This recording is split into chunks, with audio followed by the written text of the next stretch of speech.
Something is shifting. And for the first time in a long time, it actually feels like something is wanting to move toward me versus just wanting to strip everything away. Like for a long time, it felt like every transition was me moving away from something or losing something. And for the first time in a long time, it feels like something is actually wanting to move toward me. But at the same time, there's this like weird nebulous thing where I don't really know what that thing is. And it's kind of like a foggy understanding. And in some ways, that momentum and that excitement, that little glimmer of hope is something that I'm really cherishing during this time, right? After such periods of loss and transition, which we may still be going through, allowing ourselves to just notice if there is any glimmer of hope, even if it doesn't make sense, even if it feels scary, or even if it feels like we still have to grieve something. I started this video wanting to just talk about the Saturn Neptune conjunction. And then as I was thinking about it, I was just like, the Saturn Neptune conjunction, it's a hot topic. There's a lot of information out there already about it. And I'm really curious about how, if we just zoom out a little bit and we look at the Saturn Neptune conjunction, we look at all the other things that are happening and really synthesize like, where are we moving? Like, what do these things mean? It's so cool to think about Saturn and Neptune. It's so cool to think about, this next eclipse that we have, or this past one that we've had. And then sometimes I like to zoom out and see, like, what is the bigger picture here? Right? Because as you may or may not know, I like to use astrology with human design. And when we look at human design as well, and numerology and astrology, we get this really cohesive picture of like where we're headed. And essentially, what we're seeing personally is also being mirrored to us collectively, which is that the structures that we've built are breaking. They can no longer hold where we're going next. So, from a collective perspective, we see that a lot with Neptune and Aries, Uranus and Gemini, Pluto and Aquarius. We've seen a lot of uprisings in the past with these transits. And so this is really interesting to see it out there, but it's also happening in here. The identities that we've built, Saturn, Neptune at 0 degrees Aries, at the spark of creation. Aries is the essence of I am. Like it is the self before even awareness of what that means. So this is like the very core of who we are, is asking to be dissolved, Neptune, and restructured, Saturn. So what does that look like? It's almost like, once again, that feeling that something is coming, but then also having to still grieve this old way of living. 8, 9 months ago, I quit my job as a pharmacist and stepped into this new identity, this new role, doing what I'm doing right now. And in a lot of ways, it's just been recently that I can say things like, I was a pharmacist. Like, even as I say it right now, my body's like, what do you mean you were? Like, what do you mean you're no longer a pharmacist? Like, I have just really felt into, like, yeah, that's not me anymore. And then, so then who am I? Saturn also rules responsibility, boundaries. He rules the decay process. I'm going to put this on. I'm just holding it. He rules the decay process. And the decay process reminds us of our mortality. And being reminded of our mortality can sometimes be a little scary. And it can also sometimes be the impetus to us being willing to take more risks in our lives. Aries is quite courageous energy. It's fiery, right? And so the Saturn Neptune conjunction is happening on February 20th, but it's starting a new 36-year cycle. And just days before that, we have the Lunar New Year moving into the fire horse. The horse itself is already quite courageous and extroverted and forward moving. But then you add the fire element to that, and it's like, wow, we have the ability to really move forward with something in our lives this year, especially because it's a 1 year in numerology. In my video about the 1 year, I also mentioned how, one is the spark of creation, similar to Aries, which is the first sign of the zodiac. It's not the formation yet. The formation comes in the 3. So the spark of the beginning is like the Ace of Wands. It's the idea. It's the beginning, the brand new start on something new, a new direction. And that may not be fully formed yet. And it doesn't mean we have to wait until we have a 3-year in 2028 for it to fully form, but it does mean that we have to be willing to sit in the uncertainty of not knowing what exactly it's going to look like. Even if we start moving in a direction, we might not know where that's going to lead. And if you're in this in-between space, like I was talking about in the beginning of the video, where it's like you're feeling this call, but you're not really sure how to, move next, or if there's anything you can do, I really think it might be wise to use that time constructively, or use this time constructively as a time of discernment. When we have all this forward momentum, Saturn, Neptune, and Aries, fire, fire horse, fire, 1 year, movement, right? We've got Uranus moving into Gemini, all these things. The direction that we aim that energy is going to be really important, because we can use that energy to reinforce past patterns that have kept us stuck, or we can we can enforce, or we can use that energy to break those old patterns. So sometimes that requires a little bit of observation of like, oh, I'm noticing that this energy is rising. Where do I want to direct that energy? So it's not necessarily a bad place to be, although sometimes it can feel uncomfortable. We can choose to use that time constructively. Now, in human design, the Saturn Neptune conjunction is happening in gate 25, which is the gate of the spirit of the self. And gate 25 is about universal love. Now, the I Ching is called Innocence. The hexagram 25 is called Innocence. The actual, and sometimes also called disentangling, but the actual name for it is Wu Wang. And I think it's interesting to see what Wu Wang actually means.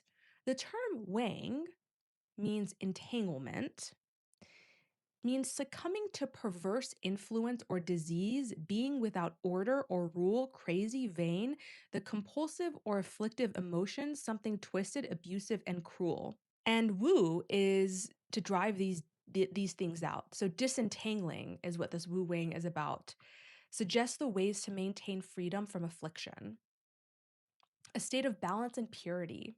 And I love that because it's so reminiscent of what Richard Rudd says about this in the Gene Keys, because it goes from the shadow of constriction to the gift of acceptance to the city of universal love. And what's interesting is he notes here that constriction first starts with our breath. So I just want you to notice right now, what's going on with your breath?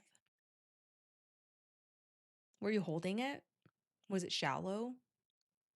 It's so interesting how breath is literally what gives us life, and how often we forget about it. Gate 25 sits in the G center in human design, which is similar to the heart chakra in the Hindu system. In human design, the heart chakra gets split into two different centers, the G center and the ego. So this is sitting in the heart center, which interestingly, the horse year is in Chinese medicine associated also to the heart.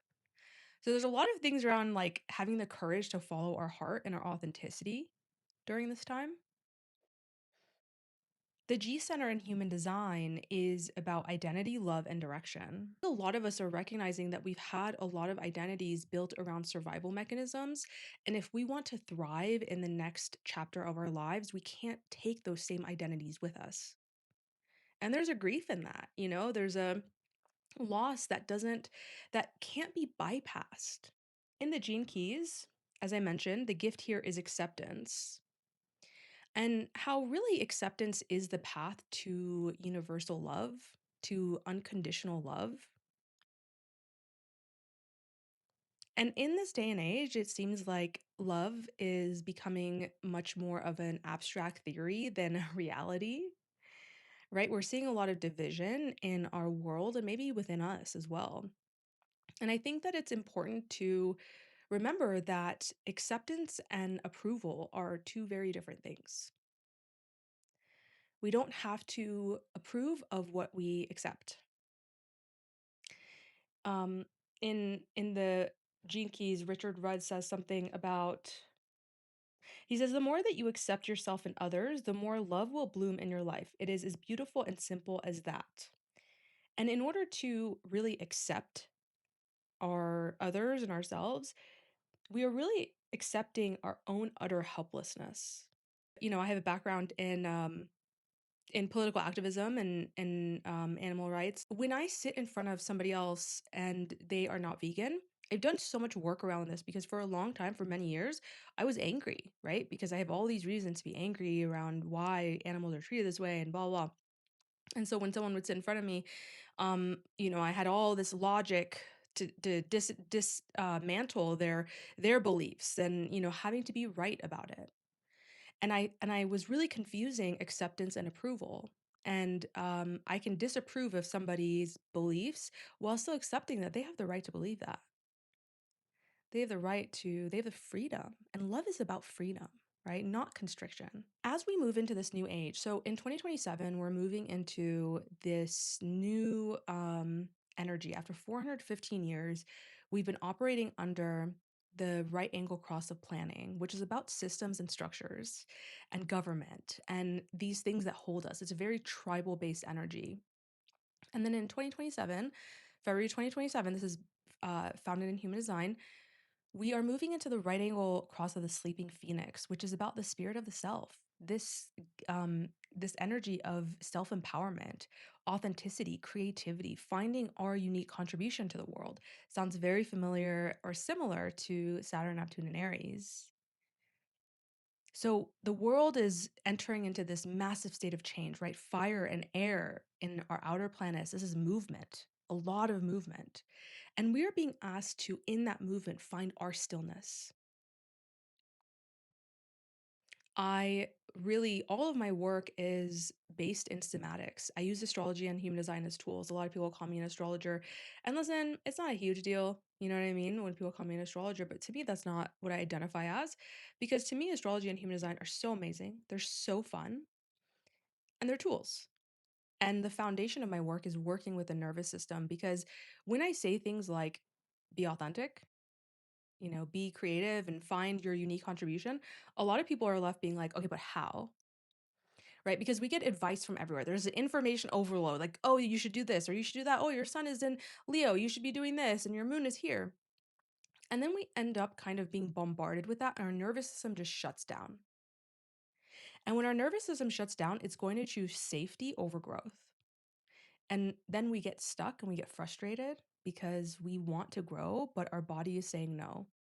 And we're just constantly in this push and pull. Maybe we start stuff and then we never really get it off the ground because our body is like unsafe. And so as somebody who's like, had a lot of transformations in my health and my relationships, my career over the last few years, I've recognized how important it is to work with our physiology rather than against it. And Aries, by the way, rules the first house of the body. So a lot of people, we think of the body, we think of like Virgo, which is the mind body connection, or Taurus, the earth signs, the material, which is very true. But Aries is also very much about the body and our health, right? So bypassing the body, I think, is going to have a lot of consequences in this. So as we move into this 2027 change of global frequency that is going to last for hundreds of years about self-empowerment, authenticity, and no longer looking to systems or groups outside of ourselves to give us that sense of agency. Because what happens when our nervous system does not feel safe, we outsource our agency. And so if we feel powerless or helpless in our own lives, we try to fix the world or we try to look to systems or people who can tell us what to do, who can give us a sense of safety. And this is really a return of agency, a return of self-direction. Finding a way to slow down and listen is really going to be what is going to help us get through this because the cosmos are going to be speeding up. So we have to consciously slow that down so we can use that momentum in a way, in a direction that actually serves us. So we can thrive, so we can have joy and pleasure again. And it might involve some sacred risks, sacred foolishness. Foolishness? I don't know. Mercury's in Pisces right now, so who knows what I'm saying. Oops. Yeah, just allowing ourselves to experiment and play again. to have some semblance of joy and remember some possibilities. When our nervous system is in fight, flight, freeze, we forget that there are other possibilities. So when we slow down and we listen to the sensations of the body, actually in this book by Richard Rudd, Gene Keys, which I have in my book list down below, he says that the only way of breaking the loop of fear is to have the courage to simply feel it.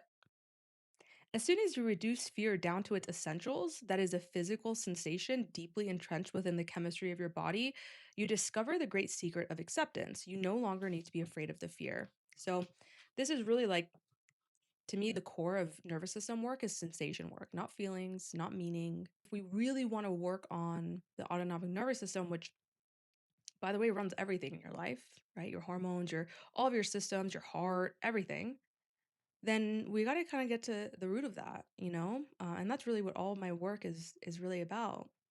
My deeper work, and even here, like I try my best to bring that energy here as well.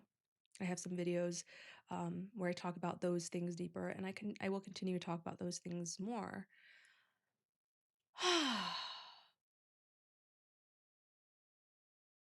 So whatever you're feeling, whether that's excitement, fear, both, grief, allowing ourselves to feel it, knowing that we are entering into a new era.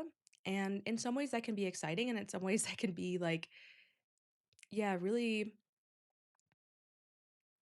it can just feel like it is destabilizing.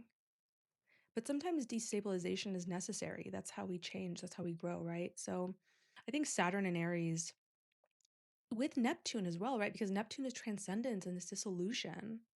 So it's transcendence of the self. It's like bringing love to the selfhood of all of us, allowing us to confront the illusions of selfhood that we've held that have kept us stuck for a really long time.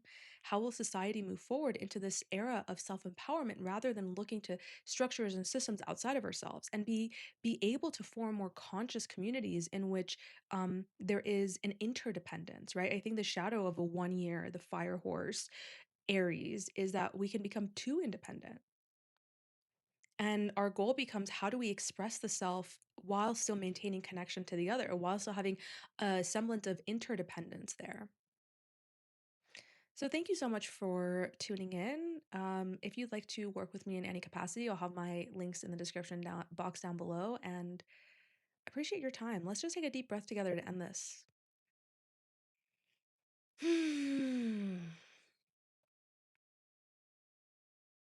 I'll see you next time.